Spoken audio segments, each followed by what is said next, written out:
ಈ ಕಾರ್ಯನಿರತ ಪತ್ರಕರ್ತರ ಸಂಘಕ್ಕೆ ಜವಾಬ್ದಾರಿಯನ್ನು ವಹಿಸಿಕೊಂಡಂಥ ಸಂದರ್ಭದಲ್ಲಿ ಪತ್ರಿಕಾ ದಿನಾಚರಣೆಯನ್ನು ಮಾಡ್ಕೊಂಡು ಆರಂಭಿಸಿದ್ವಿ. ಈ ರೀತಿ ಪತ್ರಕರ್ತರನ್ನ ಸನ್ಮಾನಿಸುವಂಥ ಕಾರ್ಯಕ್ರಮವನ್ನು ಶುರು ಮಾಡಿ ಇದು 25ನೇ ವರ್ಷದಲ್ಲಿ ಇವತ್ತು ನಡೀತಾ ಇದೆ. ಹಾಗಾಗಿ 25ನೇ ವರ್ಷದ ಸಂಭ್ರಮ ಕೂಡ ಇವತ್ತೇ. ಮತ್ತು ಈ ವರ್ಷದ ಸಂಭ್ರಮ ಮತ್ತೊಂದು ಏನಪ್ಪ ಅಂತಂದರೆ, ನಮ್ಮ KV ಪ್ರಭಾಕರ್ ಅವ್ರನ್ನ, ಕೋಲಾರದ ಹುಡುಗ, ನಮ್ಮೆಲ್ಲರ ಹುಡುಗ KV ಪ್ರಭಾಕರ್ನ ನೆನೆಸ್ಕೋಬೇಕಾಗಿದೆ. ಕೋಲಾರ ಜಿಲ್ಲಾ ಪತ್ರಕರ್ತರ ಸಂಘವನ್ನು ಅವತ್ತಿನಿಂದ ಇವತ್ತಿನವರೆಗೂ ನಾವು ಸ್ವಾವಲಂಬಿಯಾಗಿ ಬೆಳೆಸಬೇಕು. ಪತ್ರಕರ್ತ ಯಾವತ್ತೂ ಸ್ವಾಭಿಮಾನಿ ಆಗಿರಬೇಕು ಅಂತಂದರೆ ಆತ ಸ್ವಾವಲಂಬಿ ಆಗಿರಬೇಕು ಅನ್ನೋಂಥದ್ದು ಒಂದು ಮುಖ್ಯವಾದಂಥ ಉದ್ದೇಶ. ಅದೇ ರೀತಿಯಲ್ಲಿ ಪತ್ರಕರ್ತರ ಸಂಘವನ್ನು ಇವತ್ತು ಸ್ವಾವಲಂಬಿಯಾಗಿ ಮಾಡಬೇಕು, ಪತ್ರಕರ್ತರ ಸ್ವಾಭಿಮಾನವನ್ನು ಎತ್ತಿಡಬೇಕು ಅನ್ನೋಂಥ ವಿಚಾರದಲ್ಲಿ ಕಳೆದ 3 ವರ್ಷದ ಹಿಂದೆ ಇದೇ ಪತ್ರಿಕಾ ದಿನಾಚರಣೆಯ ಸಂದರ್ಭದಲ್ಲಿ ನಮ್ಮ ಪ್ರಭಾಕರ್ ಬಂದಾಗ, ಮಾಧ್ಯಮ ಸಲಹೆಗಾರರು ಬಂದಾಗ ನಾವೊಂದು ಮನವಿಯನ್ನು ಕೊಟ್ವಿ. ನಾವೊಂದು ಕ್ಷೇಮಾಭಿವೃದ್ಧಿ ನಿಧಿಯನ್ನು, ಪತ್ರಕರ್ತರಿಗೋಸ್ಕರ ಕ್ಷೇಮಾಭಿವೃದ್ಧಿ ನಿಧಿಯನ್ನು ಶುರು ಮಾಡಬೇಕು ಅಂತಿದ್ದೀವಿ. 1 ಕೋಟಿ ರೂಗಳ ಆ ನಿಧಿಯನ್ನು ಸಂಗ್ರಹ ಮಾಡುವಂಥ ಕೆಲಸಕ್ಕೆ ಮುಂದಾಗಬೇಕು ಅಂತಿದ್ದೀವಿ. ಹಾಗಾಗಿ ರಾಜ್ಯ ಸರ್ಕಾರದಿಂದ ನೀವು ನೆರವು ಕೊಡಿ ಅಂತೇಳಿ ಅತ್ಯಂತ ಮುಜುಗರದಿಂದನೇ ಒಂದು ಮನವಿ ಪತ್ರವನ್ನು ರೆಡಿ ಮಾಡ್ಕೊಂಡು ನಾವು ಅದರಲ್ಲಿ 10 ಲಕ್ಷ ರೂಪಾಯಿ ಕೊಡಿ ಅಂತ ಕೇಳಿದ್ವಿ. ಪ್ರಭಾಕರ್ ನೋಡಿ, ಏನಿದು ಬರೀ 10 ಲಕ್ಷನ 50 ಲಕ್ಷ ಬರೀರಿ ಅಂತಂದು ಅಲ್ಲಿಗೂ ಕೂಡ ಮುಜುಗರ ಪಟ್ಕೊಂಡು ನಾವು 25 ಲಕ್ಷ ಬರ್ಕೊಟ್ವಿ. ಆಗತ್ತೋ ಇಲ್ವೋ? ಯಾಕಂದರೆ ಪ್ರಭಾಕರ್ಗೂ ನಾಳೆ ಮುಜುಗರ ಆಗಬಾರ್ದು. ನಮ್ಮೂರು CM ಹತ್ರ ಮಾತಾಡಿ ಇದು ಮಾಡಬೇಕು ಅಂತಂದಾಗ ನಮ್ಮ ಊರಿಗೋಸ್ಕರ ಎಲ್ಲ ಮಾಡ್ಕೊತಾ ಇದ್ದಾನಪ್ಪ ಅಂತೇಳಿ ಮುಜುಗರ ಆಗಬಾರ್ದು ಅನ್ನೋ ಕಾರಣಕ್ಕೋಸ್ಕರ 25 ಲಕ್ಷ ರೂಪಾಯಿಗಳ ಪತ್ರವನ್ನು ಏನು ಕೊಟ್ಟು ಜುಲೈ 1ನೇ ತಾರೀಕು, ಜುಲೈ 2ನೇ ತಾರೀಕೇನೆ ಮುಖ್ಯಮಂತ್ರಿ ಸನ್ಮಾನ್ಯ ಸಿದ್ದರಾಮಯ್ಯ ಅವ್ರ ಕಡೆಯಿಂದ ಅದಕ್ಕೆ ಅನುಮೋದನೆ ದೊರಕಿಸಿ ಮಾರನೇ ದಿವಸನೇ ನಮಗೆ ಕಳಿಸ್ಬಿಟ್ರು ಲೆಟರ್ನ, ಈ ಥರ ಅನುಮೋದನೆ ಸಿಕ್ಕಿದೆ ಅದಕ್ಕೆ ಅಂತ. ಅವತ್ತು ಆ ಒಂದು 3 ವರ್ಷದ ಹಿಂದೆ ಏನು ಶುರುವಾಯಿತು ಆ ಪ್ರೊಸೆಸ್ಸು, ದುರಾದೃಷ್ಟವಶಾತ್ ಸುಮಾರು 1.5 ವರ್ಷ ಕಾಲ ಈ ಆಫೀಸ್ನ ಕಂಪ್ಯೂಟ್ರಲ್ಲಿ ಎಲ್ಲೋ ಧೂಳು ತುಂಡ್ಕೊಂಡು ಬಿದ್ದೋಗಿತ್ತದು. ಹಾಗಾಗಿ ಬಿದ್ದಿದ್ದಂಥ ಸಂದರ್ಭದಲ್ಲಿ ಅದನ್ನು ಕಳೆದ ವರ್ಷ ನಮ್ಮ ಕಾವೇರಿ ಮೇಡಮ್ ಅವರು, ಕೋಲಾರದ CEO ಆಗಿದ್ದರು ಕಾವೇರಿ ಮೇಡಮ್ ಅವರು, ಅಲ್ಲಿ ಮುಖ್ಯಮಂತ್ರಿಗಳ ಕಾರ್ಯಾಲಯಕ್ಕೆ ಬಂದಂಥ ಸಂದರ್ಭದಲ್ಲಿ ನಮ್ಮ ಮೇಲಿನ ಅಭಿಮಾನ, ಕೋಲಾರ ಜಿಲ್ಲೆಯ ಮೇಲಿನ ಪ್ರೀತಿ ಮತ್ತು ಪ್ರಭಾಕರ್ ಅವರ ಒತ್ತಡ ಇವೆಲ್ಲವನ್ನು ಒಳಗೊಂಡು ಒಂದೇ ದಿವಸದಲ್ಲಿ ಅದನ್ನು ಅಪ್ರೂವಲ್ ಕೊಟ್ಟು ಸುಮಾರು 25 ಲಕ್ಷ ರೂಪಾಯಿಗಳ ಚೆಕ್ ಕೂಡ ನಮಗೆ ಬಂದು ನಾವು ಇವತ್ತು ಕೋಲಾರ ಗ್ರಾಮೀಣ ಬ್ಯಾಂಕ್ನಲ್ಲಿ 25 ಲಕ್ಷ ರೂಪಾಯಿಗಳ ಇಡುಗಂಡನ್ನು ಇಟ್ಟಿದ್ದೀವಿ. ಆ 25 ಲಕ್ಷದ ಜೊತೆಗೆ ನಾವು ಸಂಗ್ರಹ ಮಾಡಿದಂಥ 5 ಲಕ್ಷ ರೂಪಾಯಿ ಸೇರಿಸಿ 30,33,000 ರೂಪಾಯಿ ಇಡುಗಂಟನ್ನು ಇಟ್ಟಿದ್ದೀವಿ. ಪ್ರತಿ ತಿಂಗಳು 18,000 ರೂಪಾಯಿ ಬಡ್ಡಿ ಅದರಿಂದ ಬರ್ತಾ ಇದೆ. ಅದಕ್ಕೆ ಮುಂಚೆ ಕೂಡ ಕೋಲಾರ ಜಿಲ್ಲಾ ಕಾರ್ಯನಿರತ ಪತ್ರಕರ್ತರ ಸಂಘ ಇಡೀ ರಾಜ್ಯದಲ್ಲೇ ಮೊಟ್ಟ ಮೊದಲನೇದಾಗಿ ಪತ್ರಕರ್ತರ ಕ್ಷೇಮಾಭಿವೃದ್ಧಿ ಕಾರ್ಯಕ್ರಮಗಳನ್ನು ಶುರು ಮಾಡಿದ್ದು ಅಂತಂದರೆ ಕೋಲಾರ ಜಿಲ್ಲಾ ಪತ್ರಕರ್ತರ ಸಂಘ. ನಮ್ಮ ಕೈಲಾದ ಮಟ್ಟಿಗೆ ನಮ್ಮಲ್ಲಿ ಬರುವಂಥ ರೆವಿನ್ಯೂವನ್ನು ಆಧರಿಸಿಕೊಂಡು ಪತ್ರಕರ್ತರಿಗೆ ಮತ್ತು ಅವರ ಕುಟುಂಬದವರಿಗೆ ನೆರವಾಗುವಂಥ ಕಾರ್ಯಕ್ರಮಗಳನ್ನು ಮಾಡ್ತಾ ಇದ್ವಿ. ಯಾರಾದರೂ ಹೆಲ್ತ್ಗೆ ಸಮಸ್ಯೆ ಆದರೂ ಅಂತಂದ್ರೆ, ಹೆಲ್ತ್ ಸಮಸ್ಯೆ ಆಯಿತು ಅಂತಂದರೆ ಅವ್ರಿಗೆ ಕನಿಷ್ಠ ಪ್ರಮಾಣದ ಇದನ್ನು ಕೊಡುವಂಥದ್ದು, ನೆರವು ಕೊಡುವಂಥದ್ದು. ಮ್ಯಾಕ್ಸಿಮಮ್ ಅಂದರೆ ನಾವು 10,000 ರೂಪಾಯಿ ಕೊಡ್ತಾ ಇದ್ವಿ. ಕೆಲವು ಸಂದರ್ಭಗಳಲ್ಲಂಥದ್ದು 2-3 ಲಕ್ಷ ರೂಪಾಯಿ ಬಿಲ್ ಹೋಗಿರೋಂಥ ಸಂದರ್ಭಗಳ ತುಂಬ ಮೀಗರ್ ಅಮೌಂಟ್ ಆಗಿತ್ತು. ಅದಕ್ಕೋಸ್ಕರ ಒಂದು ಯೋಚನೆ ಮಾಡಿ ನಾವೊಂದು ಇನ್ಶೂರೆನ್ಸ್ ಸ್ಕೀಮನ್ನು ಶುರು ಮಾಡಬೇಕು ಅಂತೇಳಿ ನಮ್ಮ ಇವರು ಮುನ್ರಾಜು ಪ್ರೆಸಿಡೆಂಟ್ ಆಗಿದ್ದಾಗ ಭಾಳ ಪ್ರಯತ್ನ ಪಟ್ಟರು. ನೋಡಿದ್ರೆ ಅದು ಇನ್ಶೂರೆನ್ಸ್ ಸ್ಕೀಮ್ಗೆ 10 ಲಕ್ಷ ರೂಪಾಯಿ ಪ್ರೀಮಿಯಂ ವರ್ಷಕ್ಕೆ. 1 ವರ್ಷ ಏನೋ ಉತ್ಸಾಹದಲ್ಲಿ ಕಟ್ಬಿಡ್ಬೋದು, ಆಮೇಲೆ ಮಾರನೇ ವರ್ಷ ಕಟ್ಟಲಿಲ್ಲ ಅಂತಂದರೆ 10 ಲಕ್ಷ ರೂಪಾಯಿ ಹೋಗುತ್ತೆ, ಇನ್ಶೂರೆನ್ಸು ಸಿಗೋದಿಲ್ಲ. ಜೊತೆಗೆ ಇದೆಲ್ಲದಕ್ಕಿಂತ ಹೆಚ್ಚಾಗಿ ಸಮಸ್ಯೆ ಆಗಿತ್ತು ಅಂತಂದರೆ ಪತ್ರಕರ್ತರಿಗೆ ಇನ್ಶೂರೆನ್ಸ್ ಕೊಡೋಕ್ಕೆ ಎಲ್ಲರೂ ಕೂಡ ಹಿಂದರಿದ್ದಾರೆ, ಹಾಗೆ ಇವರು ಕಟ್ತಾರ ಇಲ್ವೋ ಅಂತ, ಅಥವಾ ಬೇರೆ ಬೇರೆ ಕಾರಣಕ್ಕೋಸ್ಕರ. ಹಾಗಾಗಿ ಅವರು ಆ ಗ್ರೂಪ್ ಇನ್ಶೂರೆನ್ಸ್ ಮಾಡೋಕ್ಕೆ ಹೋದಂಥ ಸಂದರ್ಭದಲ್ಲಿ ಅವರು ಒಂದು ಸ್ವಲ್ಪ ಹಿಂಜರಿದ್ರು. ನೀವು ಪ್ರತಿ ವರ್ಷ ದುಡ್ಡು ಕಟ್ತೀರ ಅನ್ನೋ ಗ್ಯಾರಂಟಿ ಕೊಟ್ಟರೆ ನಾವು ಮಾಡಿಸ್ಕೊಂತೀವಿ ಸರ್ ಅಂತ.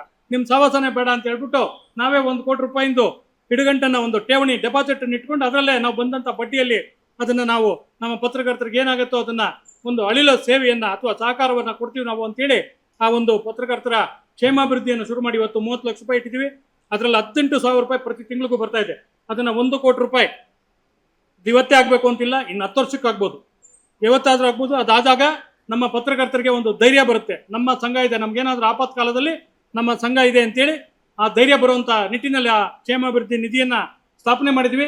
ಆ ಕ್ಷೇಮಾಭಿವೃದ್ಧಿ ನಿಧಿಯ ಸ್ಥಾಪನೆಗೆ ಪ್ರಮುಖವಾದಂಥ ಕಾರಣರಾದಂಥ ಮುಖ್ಯಮಂತ್ರಿ ಸಿದ್ದರಾಮಯ್ಯನವರು ಮತ್ತು ಮಾಧ್ಯಮ ಸಲಹೆಗಾರರಾದಂಥ ಪ್ರಭಾಕರ್ ಅವರು ಮತ್ತು ಒಂದೇ ದಿವಸದಲ್ಲಿ ಆ ಕಡತವನ್ನು ಅಪ್ರೂವಲ್ ಮಾಡಿಕೊಟ್ಟು ಹಣ ಬರುವ ರೀತಿಯಲ್ಲಿ ಮಾಡಿದಂಥ ಕಾವೇರಿ ಮೇಡಮ್ ಅವ್ರಿಗೆ ನಾನು ಕೋಲಾರ ಜಿಲ್ಲಾ ಕಾರ್ಯನಿರತ ಪತ್ರಕರ್ತರ ಸಂಘದ ಪರವಾಗಿ ಕೃತಜ್ಞತೆಯನ್ನು ಸಲ್ಲಿಸ್ತೀವಿ.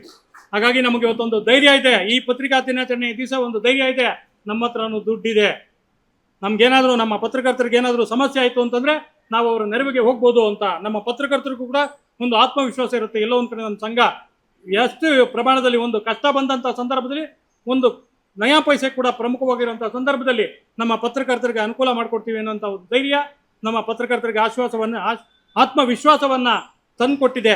ಹಾಗಾಗಿ ಈ ಪತ್ರಿಕಾ ದಿನಾಚರಣೆ ನಮ್ಗೆ ಅತ್ಯಂತ ಮಹತ್ವದ್ದು. ಹಾಗಾಗಿ ಈ ಪತ್ರಿಕಾ ದಿನಾಚರಣೆ ನಾನು ಈಗಾಗಲೇ ಹೇಳಿದ ರೀತಿಯಲ್ಲಿ ನಮ್ಮ ಪತ್ರಿಕಾ ದಿನಾಚರಣೆ ಪತ್ರಕರ್ತರ ಹಬ್ಬ ಅನ್ನೋ ರೀತಿಯಲ್ಲಿ ನಾವು ಮಾಡ್ತೀವಿ. ಇವತ್ತಿನ ದಿವಸ ಕನ್ನಡ ಪತ್ರಿಕಾ ದಿನಾಚರಣೆ ಜೊತೆಗೆ ಇವತ್ತೇ ಕೂಡ ಡಾಕ್ಟರ್ಸ್ ಡೇ ಇದೆ, ಕೂಡ ವೈದ್ಯರ ದಿನಾಚರಣೆ ಕೂಡ ಇವತ್ತೇ, ಆಡಿಟರ್ಸ್ ಡೇ, ಲೆಕ್ಕಾಧಿಕಾರಿಗಳ ದಿನಾಚರಣೆ ಕೂಡ ಇವತ್ತೇ. ಆದರೆ ಒಬ್ಬ ವೈದ್ಯ ಒಬ್ಬ ವ್ಯಕ್ತಿಯನ್ನ ಒಂದು ಕುಟುಂಬವನ್ನು ಸಂರಕ್ಷಣೆ ಮಾಡ್ತಾನೆ. ವೈದ್ಯ ಏನಾದರೂ ಹೆಚ್ಚು ಕಡಿಮೆ ಮಾಡಿದ್ರೆ ಚಿಕಿತ್ಸೆಯಲ್ಲಿ ಆ ವ್ಯಕ್ತಿ ಮತ್ತು ಆ ಕುಟುಂಬಕ್ಕೆ ತೊಂದರೆ ಆಗ್ತದೆ. ಒಬ್ಬ ಆಡಿಟರು ಲೆಕ್ಕಾಚಾರದಲ್ಲಿ ಏನಾದರೂ ಎಡವಟ್ಟು ಮಾಡಿದ್ರೆ ಆ ಒಂದು ಸಂಸ್ಥೆಗೋ ಅಥವಾ ಆ ವ್ಯಕ್ತಿಯ ಆರ್ಥಿಕ ಪರಿಸ್ಥಿತಿಗೆ ಎಡವಟ್ಟಾಗುತ್ತೆ.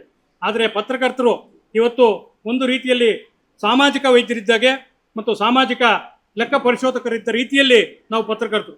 ಇವತ್ತೊಬ್ಬ ಪತ್ರಕರ್ತ ಸರಿಯಾಗಿ ಕಾರ್ಯನಿರ್ವಹಣೆ ಮಾಡಲಿಲ್ಲ, ಪತ್ರಕರ್ತನ ಜವಾಬ್ದಾರಿಯನ್ನು ನಿರ್ವಹಿಸಲಿಲ್ಲ ಅಂತಂದ್ರೆ ಅದರ ಪರಿಣಾಮ ಸಮಾಜದ ಮೇಲೆ ಬೀಳುತ್ತೆ. ಅದು ಎಚ್ಚರಿಕೆ ನಮಗಿರಬೇಕಾಗತ್ತೆ.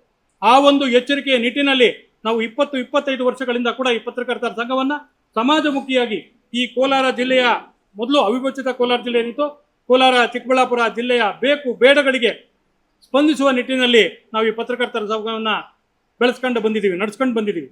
ಇವತ್ತು ಕೋಲಾರ ಜಿಲ್ಲೆಗೆ ಶಾಶ್ವತ ನೀರಾವರಿ ವ್ಯವಸ್ಥೆ ಇರ್ಬೋದು, ಅದರ ಕಿಚ್ಚು ಹೊಚ್ಚಿದ್ದು ಕೋಲಾರ ಜಿಲ್ಲಾ ಕಾರ್ಯನಿರತ ಪತ್ರಕರ್ತರ ಸಂಘ. ಪ್ರಮುಖವಾಗಿ ಪತ್ರಕರ್ತರ ಇದನ್ನ ಮೇಲೆ ಒಂದು ನಾವೇನು ಅವ್ರನ್ನ ಇನ್ಸಿಗೇಟ್ ಮಾಡ್ತಾ ಇದ್ವಿ, ಆ ಇನ್ಸಿಗೇಷನ್ ಮೇಲೆನ ನಮ್ಮ ಜಿಲ್ಲೆಯ ರಾಜಕಾರಣಿಗಳು ಮನಸ್ಸು ಮಾಡಿದ್ರೆ ಯಾವತ್ತೋ ಕೂಡ ನಮಗೆ ಪರಿಶುದ್ಧವಾದಂಥ ನೀರನ್ನು ತಂದ್ಕೊಡ್ಬೋದಾಯಿತು ಇಲ್ಲಿರುವಂಥ ರಾಜಕಾರಣಿಗಳು, ಇರುವಂತಹ ಮುಖಂಡರುಗಳು. ಆದರೆ ಅವರಲ್ಲಿನ ಇಚ್ಛಾಶಕ್ತಿಯ ಕೊರತೆಯೋ ಅಥವಾ ನಾವು ಕೇಳೋದಲ್ಲಿ ನಾವು ವಿಫಲರಾಗಿದ್ದೀವೋ ಸಾರ್ವಜನಿಕರು, ಕೊನೆಗೆ ಇವತ್ತು ನಮಗೆ ಬೆಂಗಳೂರಿನ ಕೊಚ್ಚೆ ನೀರು ನಮ್ಗೆ ಬರುವಂಥ ಅದನ್ನೇ ಪರಮ ಪವಿತ್ರ ಅಂತ ಹೇಳ್ಕೊಳ್ಳುವಂಥ ಪರಿಸ್ಥಿತಿಗೆ ನಾವು ಬಂದಿದ್ದೀವಿ. ಕನಿಷ್ಠ ಆ ಒಂದು ಸಮಾಧಾನ ಆದರೂ ಇದೆ. ಕೋಲಾರ ಜಿಲ್ಲೆಯ ಕೆರೆಗಳಿಗೆ ಆ ನೀರಾದರೂ ಬಂದು ನಿಂತ್ಕೊಳ್ಳೋತಪ್ಪ ಅನ್ನುವಂಥ ಸಮಾಧಾನವಾದರೂ ಇವತ್ತು ಪಡ್ಕೊಂಡಿದ್ದೀವಿ. ಆ ನಿಟ್ಟಿನಲ್ಲಿ ಆ ಒಂದು ಸಮಾಧಾನ ಕೋಲಾರ ಜಿಲ್ಲಾ ಕಾರ್ಯನಿರತ ಪತ್ರಕರ್ತರ ಸಂಘಕ್ಕಿದೆ. ಯಾಕೆಂತಂದ್ರೆ ಈ ಪಕ್ಕದಿರುವಂಥ ಈ ಹಾಲಲ್ಲಿ ಎಷ್ಟೋ ಸಭೆಗಳು, ನೀರಾವರಿ ಹೋರಾಟದ ಸಭೆಗಳು ಕೂಡ ನಡೆದಿವೆ. ಇವತ್ತೇನು ನೀರಾವರಿಯನ್ನು ತಂದಂಥವ್ರು ಇರ್ಬೋದು, ಅವತ್ತು ನೀರಾವರಿಯ ಸ್ಕೀಮನ್ನು ವಿರೋಧ ಮಾಡಿದಂಥ ಇರುವುದು ಪರಮಶಿವಯ್ಯನವರ ಆದಿಯಾಗಿ ಪರಮಶಿವಯ್ಯನವ್ರನ್ನು ಕೂಡ ಇಲ್ಲಿ ಕರೆಸಿ 2-3 ಸಂದರ್ಭದಲ್ಲಿ ನಾವು ಇಲ್ಲಿ ಕಾರ್ಯಕ್ರಮಗಳನ್ನು ಮಾಡಿದ್ದೆ. ಪರಮಶಿವಯ್ಯನವರ ಎತ್ತಿನ ಹೊಳೆ ಯೋಜನೆ ಏನಿದೆ, ಅದು ಪರಮಶಿವಯ್ಯನವರ ಶಾಶ್ವತ ನೀರಾವರಿ ಯೋಜನೆಯ ಒಂದು ಭಾಗ ಅಷ್ಟೇ, ಅದು ತುಣುಕಷ್ಟೇ.